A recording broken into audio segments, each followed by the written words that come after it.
करते हुए उसे पकड़कर ले ही जाती है। इसके बाद सन 1973 में लॉस एंजलिस को दिखाया गया। यहाँ पर एना नाम की एक औरत दिखाई जाती है जो अपने 2 बच्चों क्रिस और समैंथा के साथ रहती है। वो अपनी लाइफ को अकेले ही गुजार रही थी क्योंकि एना के हस्बैंड एक पुलिस ऑफिसर थे जिनकी डेथ हो चुकी। एना बच्चों का ख्याल और घर के सारे मामला खुद अकेले ही हैंडल करती थी। इसके अलावा एना डिपार्टमेंट ऑफ सोशल सर्विसेज में जॉब भी करती थी। इस डिपार्टमेंट का बेसिक वर्क ये देखना था कि पेरेंट्स अपने बच्चों की सही से तरबियत और परवरिश कर भी रहे हैं या नहीं। एना को अपने ऑफिस से ये पता चलता है एक पैट्रिशिया नाम की औरत और उसके बच्चों का केस उसकी एक कोलीग को दिया जा रहा है। ये एक ऐसा केस था जिसे पिछले कई सालों से एना ही हैंडल कर रही थी और ये चीज एना को पसंद नहीं आई। तब एना के बॉस उसे समझाते हैं कि एना के ऊपर काम का पहले ही बहुत बर्डन है और यहाँ तक कि उसने अपने बच्चों का ख्याल भी अकेले ही रखना होता है और यही वजह है कि वो केस इसके अलावा किसी और को दिया जा रहा है। मगर फिर भी एना इस पर एग्री नहीं हो। वो कहती है कि मैं पैट्रिशिया को जानती हूँ और वो मेरे ऊपर बिलीव भी करती है और उसके बच्चों को तो मैंने अपनी आंखों के सामने ही बड़े होते हुए देखा है। वो कहती है कि उसके अलावा कोई भी ये केस अच्छे से हैंडल नहीं कर सकता। फिर एना के बॉस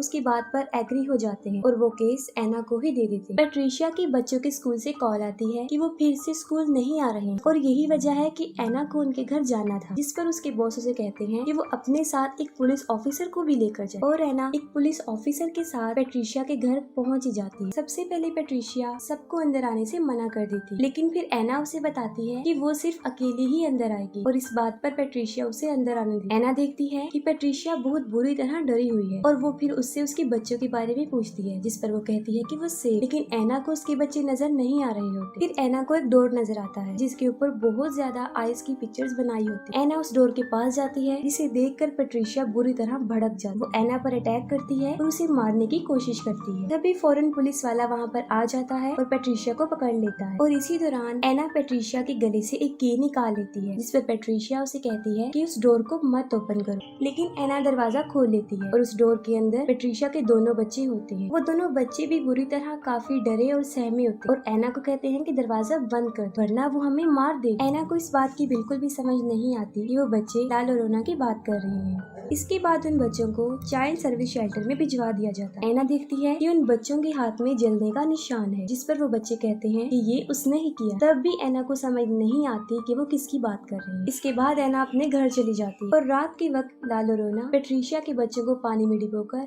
मार। उन बच्चों को नदी में डिबोने के दौरान लाल और रोना की आंखों से मुसलसल आंसू बह रहे हैं और यही वजह होती है कि उसे वीपिंग वुमेन कहा गया है। एना के पास कॉल आती है कि पैट्रिशिया के बच्चे नदी में डूबकर मर गए हैं। एना वहाँ पर पहुँच जाती है और अपने बच्चों को कहती है कि वो कार में ही बैठे रहे। वो कार को थोड़ा दूर ही पार्क करती है ताकि उसके बच्चों को कुछ भी पता ना चल। एना अभी उन बच्चों की डेड बॉडीज के पास पहुँचती ही है कि तभी वहाँ पर पैट्रिशिया भी आ जाती है और वो एना को कहती है कि तुमने मेरे बच्चों को मार डाला और ये भी कहती है कि सिर्फ एक ही रात बची थी और इसके बाद हमें उससे छुटकारा मिल जाता। जिस पर एना उससे पूछती है कि किससे और पैट्रिशिया जवाब देती है कि लाल और रोना से। इसके बाद पुलिस वाले पैट्रिशिया को वहाँ से ले जाते हैं। बाहर कार में समैंथा सो जाती है जबकि क्रिस जाग रहा होता है। वो चुपके से गाड़ी से उतरकर उन बच्चों की डेड बॉडीज को देखने जाता है। इसी दौरान क्रिस को वहाँ पर किसी के रोने की आवाज आती है और ये कोई और नहीं होती बल्कि लाल और रोना होती है जो कि क्रिस को अपने पास बुला रही होती है और फौरन वहाँ से गायब भी हो जाती है। फिर एकदम से वो क्रिस के पास आ जाती है और उसका हाथ पकड़ लेती है जिससे कि उसका हाथ जल जाता है और क्रिस के हाथ पर भी जलने का वैसा ही जख्म हो जाता है जैसा पैट्रिशिया के बच्चों के हाथ पर था। क्रिस काफी डर जाता है और कार में आकर बैठ जाता है, लेकिन लाल और रोना भी वहाँ पर पहुँच जाती है और क्रिस को डराना शुरू कर देती है। लाल और रोना कार के अंदर भी आने की काफी कोशिश करती है। फिर एना वहाँ पर आ जाती है और उन्हें लेकर घर आ जाती है। अगली सुबह एना चर्च जाती है और चर्च के बाहर एक विच डॉक्टर जिनका नाम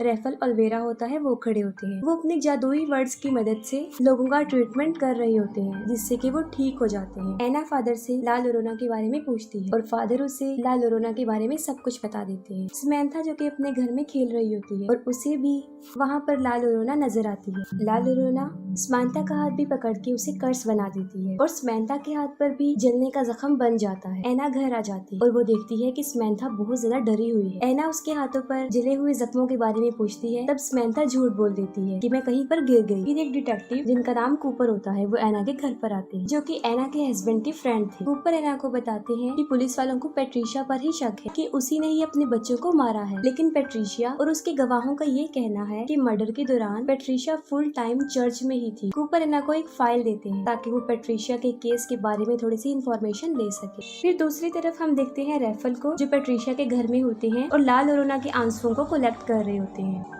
रात को एना पेट्रिशिया की फाइल देख रही होती है, तभी उसे वहाँ पर किसी की आहट महसूस होती है। वो जाकर देखती है तो क्रिस नींद में चल रहा होता। तभी अचानक से घर का दरवाजा अपने आप खुल जाता है और ऐसे फील होता है जैसे कोई मैजिकल पावर अंदर दाखिल हो गई। एना क्रिस को उसके बेड पर सुला देती है और समंथा को देखती है और उसी वक्त कोई पेट्रिशिया के फाइल की पेपर्स को उठाकर जमीन पर फेंक देता है। तब एना समझ जाती है कि रूम में कोई और भी है और अचानक से एना देखती है कि समंथा के रूम में ला लोरोना है। इससे पहले कि वो कुछ कर सकती, अचानक से दरवाजा बंद हो जाता है। इसके बाद एना के रूम में भी ला लोरोना आ जाती है और एना उसे कहती है कि वो वहाँ से चली जाए। इतनी ही देर में क्रिस और समंथा दरवाजा खोल के वहाँ पर आ जाते हैं। एना उन दोनों को अपने बेड पर सुला देती है, लेकिन खुद वो सारी रात जागती रहती है, उसे नींद नहीं आती। एना पेट्रिशिया से मिलने जाती है, लेकिन पेट्रिशिया एना को ही उसके बच्चों की मौत का जिम्मेदार समझती है और उसी दौरान एना पेट्रिशिया के हाथों पर वही जलने का निशान देखती है। पेट्रिशिया उसे कहती है कि ला लोरोना ने किया है और अब एना के बच्चों को भी उसके रोने की आवाज आएगी और वो उन्हें भी अपने साथ ले जाएगी। पेट्रिशिया एना को ये भी बताती है कि मैंने ला लोरोना को कहा है कि मेरे बच्चे तो मुझे वापस दे दो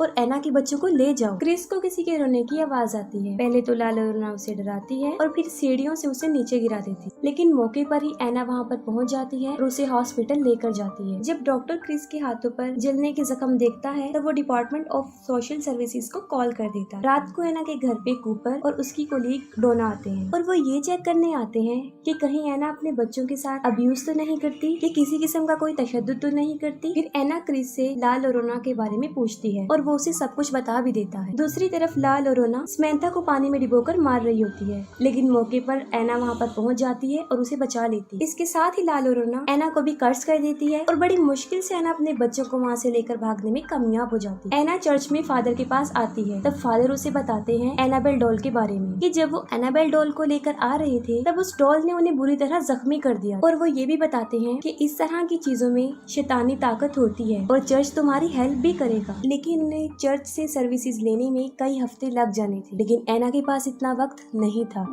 और फादर एना को रेफेल के पास जाने का मशवरा देते हैं। एना अपने बच्चों को लेकर रेफेल के पास चली जाती है। पहले तो वो उनकी मदद करने से इनकार कर देता है, लेकिन किसी तरह वो बच्चों की खातिर उनकी हेल्प करने को तैयार हो जाते हैं। रेफेल अपने साथ इस प्रोसेस में इस्तेमाल होने वाली सारी चीजें अपने साथ लेकर जाते हैं और अपने मैजिकल वर्ड्स की मदद से अंडों के जरिए वो ये पता करवाते हैं कि यहाँ पर कोई जादुई ताकत, कोई शैतानी ताकत है भी या नहीं। लेकिन जब सारे अंडों को तोड़ा जाता है तो वो अंदर से काले निकलते हैं, जो इस बात की तरफ इशारा थे कि वहाँ पर वाकई कोई शैतान मौजूद है। रेफेल अपने मैजिकल वर्ड से सारे घर को बांध देते हैं क्योंकि रात होने वाली थी और ला लोरोना की पावर मजीद बढ़ जाती। रेफेल एना और उसके बच्चों को बचाने के लिए अपनी बहुत सारी चीजों को और बहुत सारे अल्फाजों को इस्तेमाल करते हैं। रेफेल क्रिस को उस क्रॉस के बारे में बताता है जो फायर ट्री से बना होता है और जब ला लोरोना अपने बच्चों को मार रही थी तब उसे ऐसा करता सिर्फ फायर ट्रीज ने ही देखा था और उसी वक्त वो फायर ट्रीज रो भी रहे। फायर ट्रीज ला लोरोना के इस गुनाह का एक अकेला और अकलौता सबूत थी, जिसके आगे ला लोरोना की सारी पावर कमजोर पड़ जाती। रेफेल बताते हैं कि ये एक बहुत ताकतवर शैतान है और हमें सबको मिलकर इसके खिलाफ लड़ना पड़ेगा। फिर वो अपने मैजिकल वर्ड्स की मदद से ला लोरोना के आंसुओं को पाक साफ करते हैं ताकि उसे उसके खिलाफ ही इस्तेमाल कर सके। जब रात हो जाती है तो उन्हें ला लोरोना के आने का मैसेज मिल जाता है और रेफेल एना और उसके दोनों बच्चों को कैंडल्स के एक दायरे में रखते हैं। फिर ला लोरोना को छींक आती है और उसकी शैतानी पावर की वजह से हवा के वेव से सारी कैंडल्स बुझ जाती हैं। ला लोरोना सबसे पहले एना पर अटैक करती है और उसके बाद वो क्रिस पर अटैक करती है। ला लोरोना क्रिस को खींचकर बाहर ले जाती है और रेफेल क्रिस को पकड़ लेते हैं और वो वही आंसू ला लोरोना के फेस पर फेंक देते हैं। ला लोरोना के फेस पर वो आंसू गिरते ही उसका फेस जलने लगता है, लेकिन वो अभी भी जिंदा होती है और खत्म नहीं हो पाती। तभी रेफेल घर के दरवाजे पर फायर ट्रीज के बीज को लगा देता है। इन बीजों को पार करके वो अंदर नहीं आ सकती थी, लेकिन वो मजीद गुस्से में आ जाती है। फिर ला लोरोना पीछे से अंदर आने की कोशिश करती है और ये सब पिछले दरवाजे को बंद करने की कोशिश करते हैं। यहाँ पर ला लोरोना ने ये सब जाल इसलिए बिछाया था ताकि उन सब का ध्यान पिछले दरवाजे पर लग जाए और उसके आने में आसानी हो जाए। फिर ला लोरोना समंथा को उसकी डॉल के थ्रू बाहर निकालने की कोशिश करती है। समंथा को दरवाजे के बाहर उसकी डॉल नजर आती है और वो डोर ओपन करके उसे लेने के लिए बाहर जाती है। समंथा इस बात का बहुत ख्याल रखती है कि वो बीजों की तह को क्रॉस ना कर सके और तभी वहाँ पर एना पहुँच जाती है। वो समंथा को डॉल लेने से मना करती है और भागते हुए उसके पास आ जाती है, लेकिन समंथा के हाथ में उसकी डॉल लग जाती है और जब वो डॉल को अंदर की तरफ खींच रही होती है तब उन बीजों की लाइन टूट जाती है। इसी दौरान लाल रोना समंथा को बाहर खींच लेती है और दरवाजा खुद ब खुद बंद हो जाता है। लाल रोना समंथा को पानी में डुबोकर मारने की कोशिश करती है, लेकिन एना वहाँ पर पहुँच जाती है और उसे बचाने के लिए आ जाती है। वो भी पानी में कूद जाती है। जैसे ही एना समंथा को बचाने के लिए उसकी तरफ बढ़ती है, लाल रोना उस पर भी अटैक कर देती है और उसे भी जान से मारने की कोशिश करती है। तभी रेफल भी वहाँ पर पहुँच जाते हैं और वो स्विमिंग पूल को अपने जल से शिफाफ कर देते हैं, जिससे कि लाल रोना को उस स्विमिंग पूल से निकलना पड़ता है और एना और समंथा दोनों बच जाते हैं। फिर हम देखते हैं कि एना के हाथ में लाल रोना का लॉकेट आ जाता है और वो लोग समंथा को लेकर अंदर भी आ जाते हैं। समंथा बार बार घर से जाने की कोशिश करती है, जिस पर रेफल एना को बताता है कि समंथा के ऊपर लाल रोना हावी हो चुकी है और जब भी लाल रोना समंथा को बुलाएगी तो ये फौरन उसकी तरफ चल पड़ेगी। रेफल एना को ये भी बताते हैं कि जब तक लाल रोना से पीछा नहीं छूटता हमें इन दोनों बच्चों की हिफाजत करनी पड़ेगी। एना अपने बच्चों को कबर्ड में इसी तरह बंद कर देती है जैसे पैट्रिशिया ने अपने बच्चों को किया। दूसरी तरफ घर के बाहर लाल रोना अभी भी बच्चों का वेट कर रही होती है। एना रेफल को वो लॉकेट दिखाती है जो उसने लाल रोना के गले से उतारा था। रेफल एना को कहते हैं कि तुम इसे संभाल कर रखो, हम इसे उसके खिलाफ इस्तेमाल कर सकते हैं। कुछ देर गुजर जाने के बाद एक औरत उन बीजों की लाइन को क्रॉस करते हुए उनके बच्चों के पास पहुंच जाती है। ये औरत पैट्रिशिया होती है, जिसे ये लगता है कि अगर वो समंथा और क्रिस को लाल रोना के हवाले कर देगी तो वो उसके बच्चे उसे वापस लौटा देगी। रेफल पैट्रिशिया को रोकने की बहुत कोशिश करता है, लेकिन वो उसे शूट करके मार देती है और बीजों की लाइन तोड़ देती है और इसी दौरान लाल रोना को भी घर के अंदर आने का मौका मिल जाता है। अंदर आते ही पहले वो एना पर अटैक करती है और उसे बेसमेंट में फेंक देती है और उसका डोर अपने आप लॉक हो जाता है। फिर वो घर के सारे दरवाजों को बंद कर देती है ताकि बच्चे बाहर ना जा सके। इसी दौरान क्रिस लाल रोना को वो लॉकेट उठाकर समंथा के साथ ऊपर की तरफ भागता है। क्रिस और समंथा स्टोर में जाकर छुप जाते हैं और लाल रोना भी उनका पीछा करते हुए वहाँ पर पहुँच जाती है। लाल रोना उन्हें मारने ही वाली होती है कि क्रिस उसे उसका लॉकेट दिखा देता है। अपना लॉकेट क्रिस के हाथ में देखकर लाल रोना अचानक से नॉर्मल लेडी बन जाती है। लाल रोना को वो लॉकेट असल में उसके बच्चों ने दिया था और वो अपने बच्चों की तरह क्रिस को टच करती है और रोना शुरू करती है। साथ में पैट्रिशिया को भी अपनी गलती का एहसास हो जाता है। वो लॉक तोड़कर एना को बाहर ले आती है। एना भागते हुए ऊपर की तरफ आ जाती है और साथ में उसके रेफेल भी आ जाता है जो कि मरा नहीं होता। दूसरी तरफ लाल रोना जब क्रिस को टच करते हुए रो रही होती है तो उसके पीछे रखा हुआ मिरर उसका कपड़ा हट जाता है और जब लाल रोना खुद को शीशे में देखती है तो वो फिर से शैतान बन जाती है और वो शीशा भी टूट जाता है। लाल रोना रेफेल को हवा में उठाकर बाहर फेंक देती है और इसी दौरान एना भी वहाँ पर पहुँच जाती है। क्रिस और समंथा एना के पास भागकर आ जाते हैं। जैसे ही लाल रोना एना क्रिस और समंथा को मारने के लिए उनकी तरफ बढ़ती है, रेफेल उसकी तरफ फायर ट्री से बना हुआ वो क्रॉस फेंक देता है। एना उस क्रॉस को उठाती है और लाल रोना के सीने में डाल देती है। उस क्रॉस की वजह से लाल रोना खत्म हो जाती है और सब कुछ नॉर्मल हो जाता है और इसके साथ ही मूवी भी एंड हो जाती है।